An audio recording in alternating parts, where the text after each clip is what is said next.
guys, today I'm gonna make a tea. The tool we need is a glass, tea bag, sugar, hot water, and spoon. First, add 1½ sugar into the glass.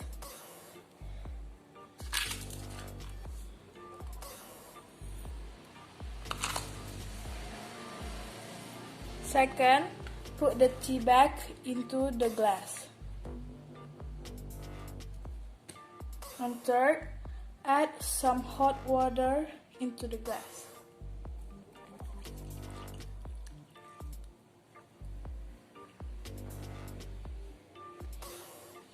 Stir it until the sugar is evenly mixed.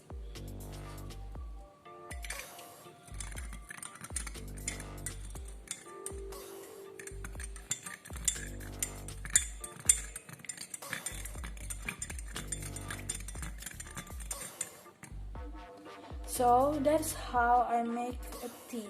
Thank you.